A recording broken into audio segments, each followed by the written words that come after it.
Hey, welcome back to Engineer's Workshop, and I'm actually going to have some machining for you today. I'm going to take a little bit of a break from running infrastructure for the internet. I've got the pipe across the building starting to come down on the back wall. I need another 10 feet length, and at some point I think I'm going to transition to plastic to go underground for the fiber optic. But I've been requested to expedite the rework of the axle adapters for the Spitfire. My son's actually getting ahead of me, getting that back together. He's ready to put the rear end into the frame, and to do that he's going to have those axle adapters on it to continue out with the half shafts and the springs and all that stuff. He even asked me to paint them for him, so I'm going to have to machine them, install the studs, and finish paint them. So I did a new print. Let me get you in a little closer. The problem he ran into was the positioning of the 4 holes that are actually clearance for the studs coming out of the new rear end. He had one of the dimensions right, I think it was this one, but he had the other dimension incorrect. So I took the calipers and I remeasured everything, took my averages, and I have new positions for those 4 holes. And then the other problem, he said, oh, and the nuts that hold those studs on are bigger than I thought. So these are 10 millimeter hex nuts, and they're 17 millimeter socket.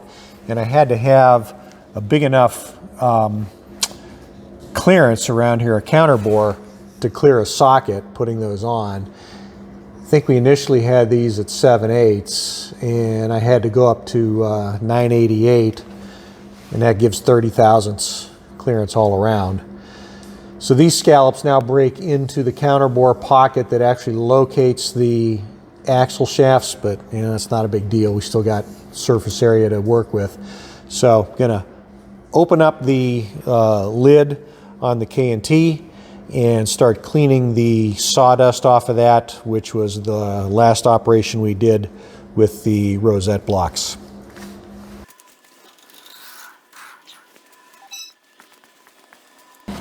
Everything's nice and warm, toasty warm from the heater, so I don't see any signs of corrosion.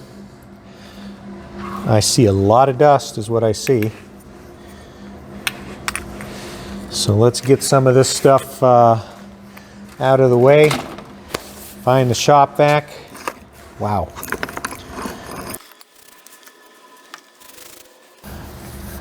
Shop vac, wherefore art thou, shop vac?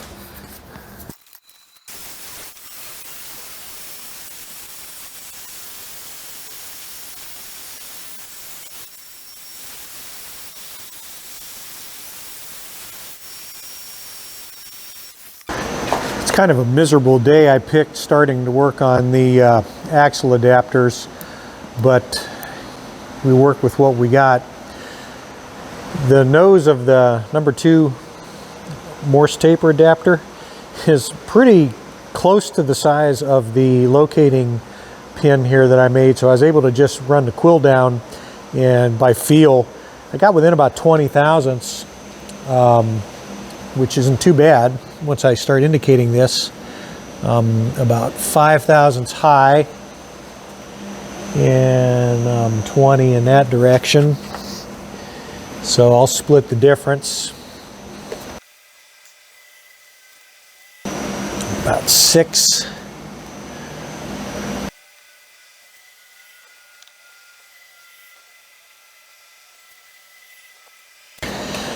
And I am within 1 thousandths, and that was maybe about 2-3 minutes.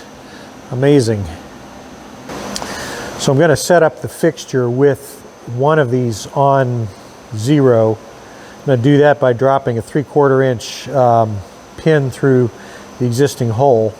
Ooh, he's got a lot of weld slag in here. I'm going to have to get rid of first. Now that the table is on 0, I just took my 3/4 inch cutter and plunged it through the locating hole, which is the same size. And what I'm going to do now is indicate the back face of the fixture which is milled parallel to the two locating holes. Put this on 0, close as I can get it, and run the table off center.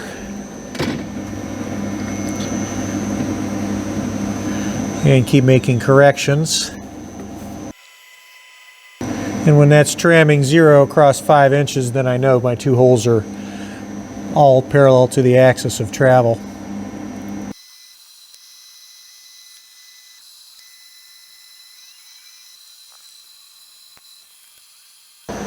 Now with the DRO on 5 inches, I should be able to drop this right through this second location. Yep. So my two locations are set. Now it's time to mount up the actual pieces.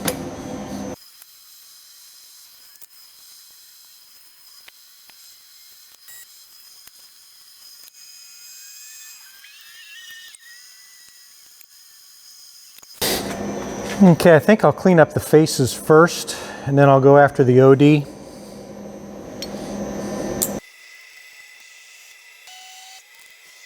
So we're going to come down until we just kiss the surface, and then progress around, taking off the weld material. 1200 RPM.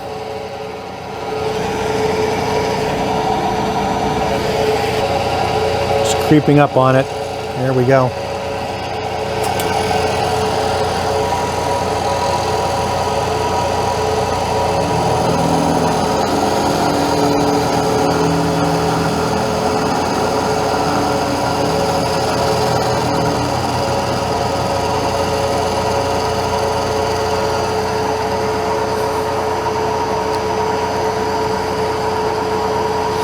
Two passes around ought to do it, decreasing the diameter after the first pass.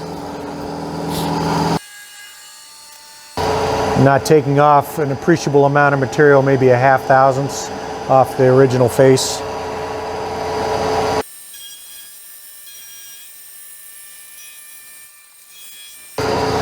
You can see how some of the original material sucked in around his weld repairs.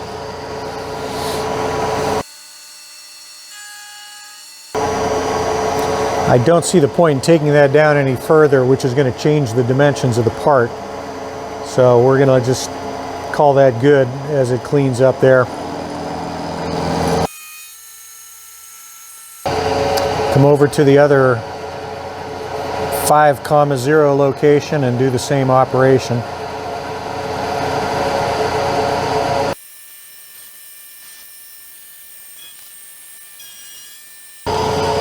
Not quite cleaning up. We'll go around a second time on this one.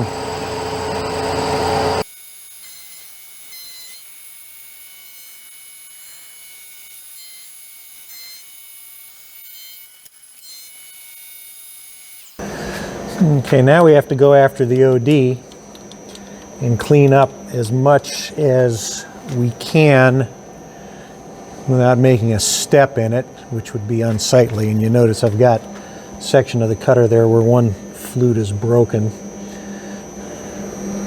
I'm going to come down far enough to catch all of the weld material from what I can see. Same deal, bring the cutter in until I'm just contacting. I think I'm just whisking it in places.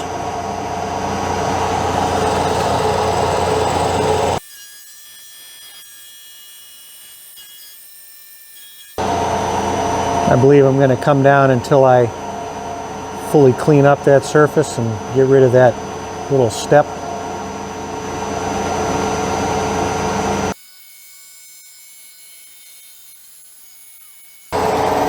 I had a little bit of drift. It might be why that step was a little more prominent in one area than another. That makes sense, because if you look over here, I have a little bit of uncut area. You know, so you're talking the OD is not concentric, within a thousandths and a half on that one. No big deal. Annoying, but no big deal. See if we can do better on the other part.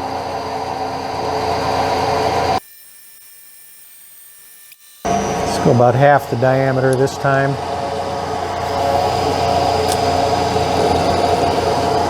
Just touching. Not quite a full cleanup there.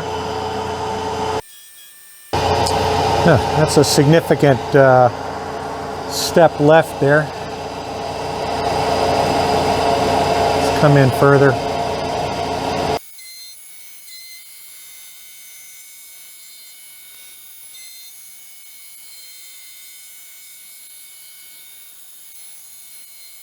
Next step is to restore the original chamfer on these top edges.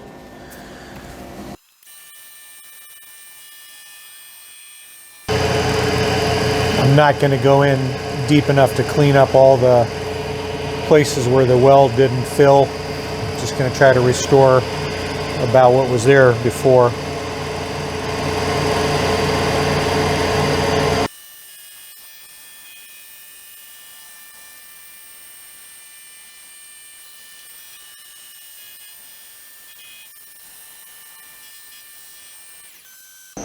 Tempted to see if I have enough height to install the number 2 Morse taper adapter and then a chuck.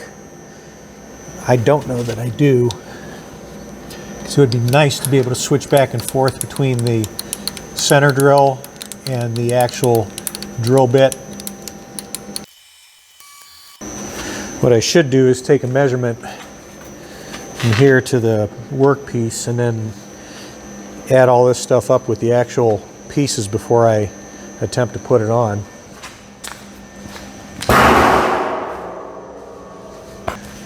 That was scary. That was a drum, a closed drum expanding due to change in temperature.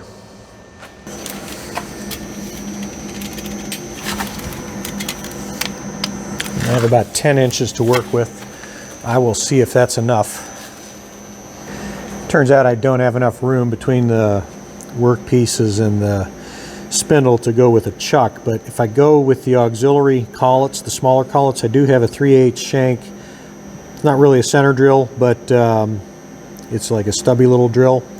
And then my 7/16 bit is also a step shank for 3/8, so I can spot all 4 of my holes, change my y-axis and come back and spot them all again, and then switch over to the 7/16 bit and drill all 8 holes. So that's not too bad of a setup. That's what we'll do.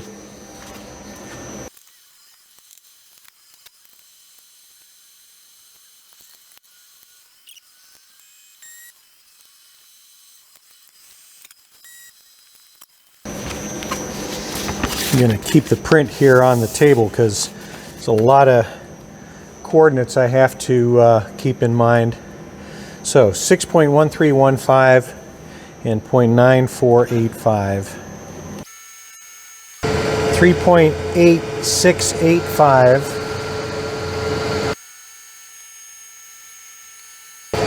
1.1315.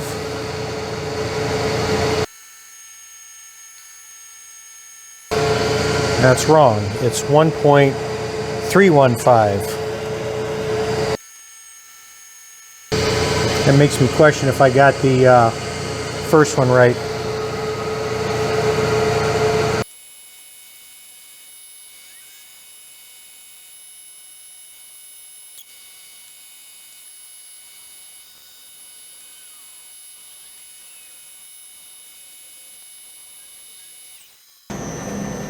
I double checked all my stud locations. These should be right. From the point of contact, I can go 9 rotations of the quill and be into the aluminum but not into my table. 1200 RPM is good for steel, free cutting steel. I'm going to try, let's try 1,000 feed. And we'll see how that does.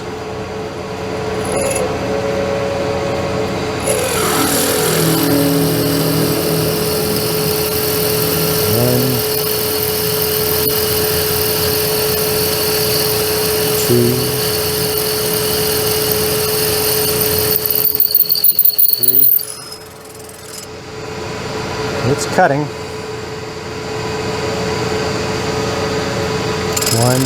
2, 3.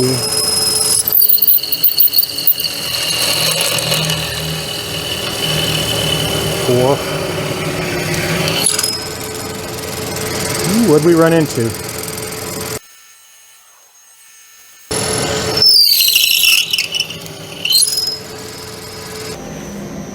I think I've run into something really hard. Ooh. That definitely needs a regrind. I think we're gonna have to slow it down. I put a grind on this. It's nowhere near as good as a factory grind, but it's all I can do. I've got some stubby drills for hard steel on order. But we'll see if this will get us through a hole or two. Slowed the RPM down. I don't think that's going to do it. So we definitely have some hard steel there. I'm going to put my machine on 0 and leave it for the night and pick this up when I get the replacement drills. Oh, I fired up one of my LED lights. I don't know if you can see this, but already half of them are out. So that's a bummer. That doesn't bode well for the lifetime of these components. All right, so we ran into hard spots in the middle of this part, which is, still down in the original pockets where he filled them up with weld. And so I checked something on SolidWorks because I was just curious, and look at this, look at the difference here. So we've got no scallop, scallop. Even with the increase in diameter to clear the 17mm socket, because this pattern shrunk in once we corrected the measurement, these pockets fall inside of the diameter. Now this is a theoretical 4-inch round, and the final pieces came in a bit undersized because I had to clean up chatter on one, and I think there was some pitting. And so these things are actually at like 3.970, about 15 thousandths under per side. It shouldn't break out, but what I'm going to do is I'm going to first try, got some drills here from McMaster, some machine screw length drills that are supposed to be for hardened steel. They're not carbide, but I'm going to try these real slow, and because they're so short, I'm going to be able to use them in the drill chuck. So I'm going to take the drill chuck, put it in the Morse taper adapter, see if I can get through that hard spot, and if I can, I think I'm going to machine these pockets first. That takes away half the depth of the material. Machining with a carbide end mill anyway, so it should be able to do it. And then I'll just respot and do the through drills after that. I'm not crazy. If I don't have to do the slots, I'm not going to, no matter how fun it is. Still get to orbit these countersinks in with the K&T, so it'll be some fun action. So let's pick up where we left off. Okay, here's a new setup with the Albrecht chuck and the number 2 Morse taper. I'm just getting over to the coordinates of the original hole, which is 6.1315 on the X. This is with the knee all the way down, so I can come up a bit. And my Y dimension is minus 0.9485. And that drops right in. I'm going to find my good quality tapping fluid. I've got about 350 RPM on the drill. We'll see if we can slowly chew through this hard material. Thousandths feed.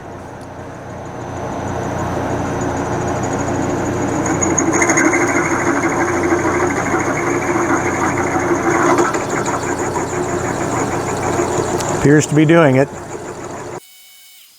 Now the question is, will these drills hold up for 8 holes with the same problem assuming in each hole?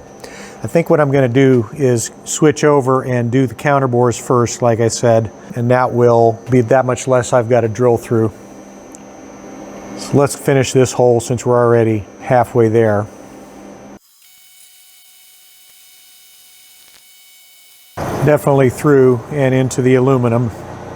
I'll just take this entire assembly, put it aside, and switch over to a 1/2-inch carbide end mill. Okay, I have my quill zeroed when it's touching the surface of this, so I can just go a couple thousandths deep and make a little witness circle. I know I'm going to break into the chamfer, but I'm going to see how close I'm coming to breaking out of the outside. I've also got my spindle offset 0.244 plus the 1/4 inch radius of the cutter gives me the correct OD for my counterbores. So we'll engage the head and we will come down a couple thousandths. Just make a witness line. Let's go down 100 thousandths.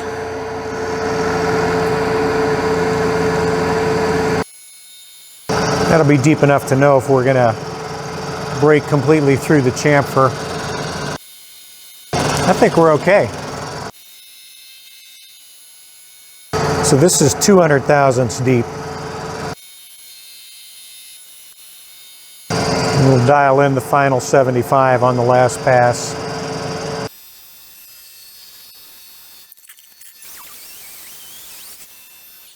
You can see a little bit of some discontinuities there, weld pockets or whatever you might want to call it. That's fairly thin. We'll just deburr the top edge of that, and we will just do them all this way. Enjoy some music.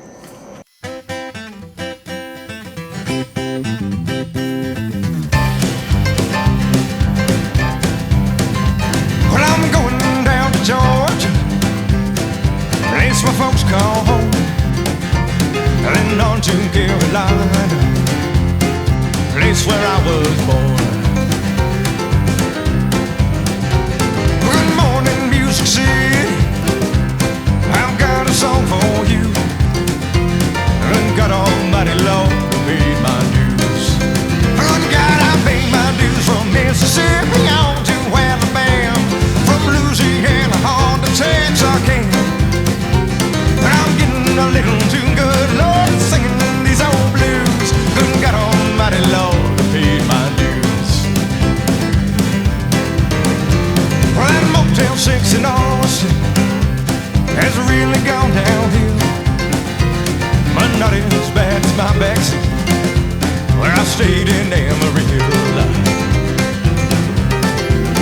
Well, not much further to California, just a couple one-night stands, and I'm wrapped up in my baby's arms again. Good God, I paid my dues from Albuquerque on to Arizona, from Boulder City up to Idaho. I'm getting a little too good, Lord, singing these old blues. Good God Almighty Lord paid my dues.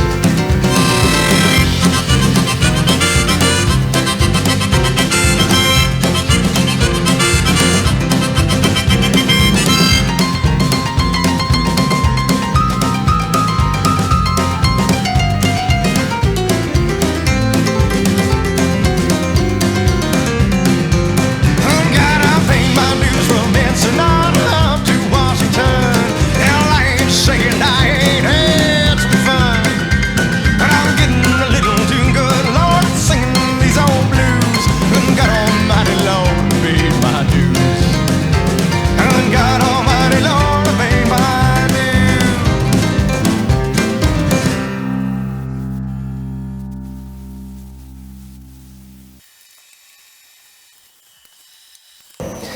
Yes, it is on my to-do list to make a spanner to tighten that. And I'm back at about 450 RPM. I think I'm going to try to just drill these. This thing has a perfectly nice split point. It's a nice rigid setup. I should just be able to hit it and drill these in one shot. So that's what I'm going to do. Let's go with a little bit more aggressive feed. 1.5 thousandths, 1.6 thousandths. I'll just come down here and touch it. Yeah, I don't see any tendency for it to want to wander.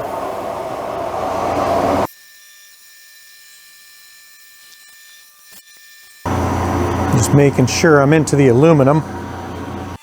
And I am. I'm not sure I'm through it.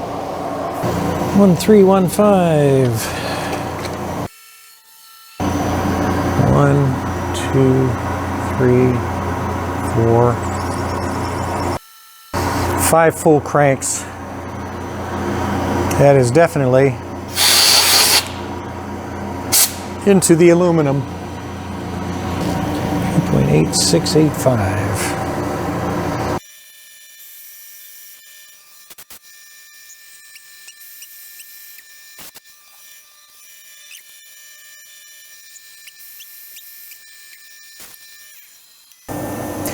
These are drilling like butter, so I don't know, maybe we just had a couple of hard spots here and there.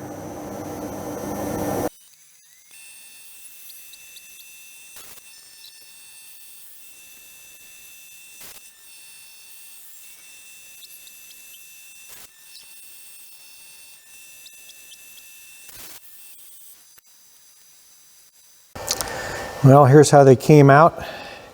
Pretty thin there at the edges.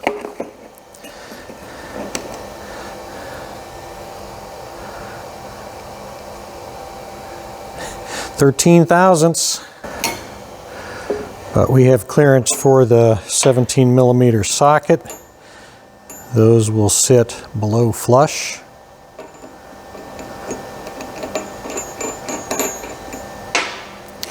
So next I got to find the studs, press the studs in here, and then I can degrease them one more time and paint them.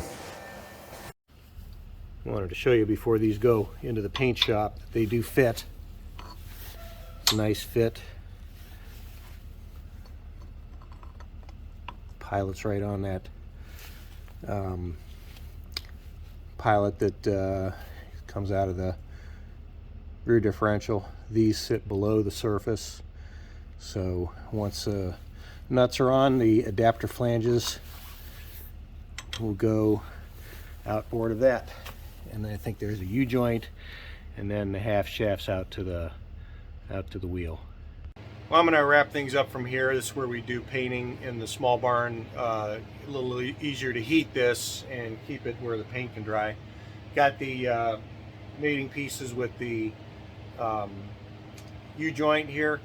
I'll try the fit on those, and everything's going to get painted, including the mounting faces. I don't think he built in a tight enough pilot on these things to really matter with a film of paint. So hope you enjoyed it. Some real machining here at Engineers Workshop. And next project's going to be an interesting one, so I'll just leave it at that. So as always, as we approach the holidays here, stay safe.